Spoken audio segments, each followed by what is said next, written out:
Uko umuntu yabivuga ubundi abahanga batubwira ko uko gucika kw'imbaraga k'umugabo gushobora gutangira hagati y'imyaka 40 na 55. Yego. Ariko noneho si ku bagabo bose ntibizera rimwe. Hari abo bishobora kuza ku myaka 40 bigatangira, hari abo bishobora gutangira ku myaka 45, hari abo bitangira kuri 50, 55 ndetse akaba nawe wenda byaza bitinzeho. Ariko icyo bishatse kuvuga ni iki? Ni ukuvuga ngo iyo umugabo ageze muri kiriya kigero uko agenda asaza, uko umubiri we urasaza, uko imbaraga zigenda zitangira gucika, ni ukuvuga ngo abageze mu kigero cyangwa mu cyiciro gitegura ya andropause tugiye kuvugaho.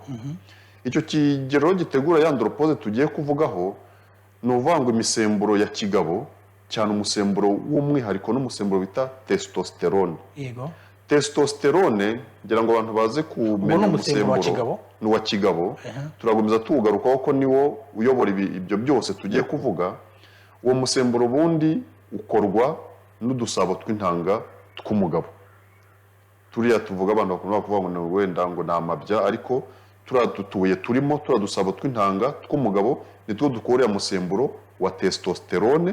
Yego. Ariko ugakorwa bivuye ku bwonko. Ubwonko nibwo butanga ubutumwa bukagenda kuri turadusabo tw'intanga tw'umugabo, noneho tugakora umusemburo wa testosterone.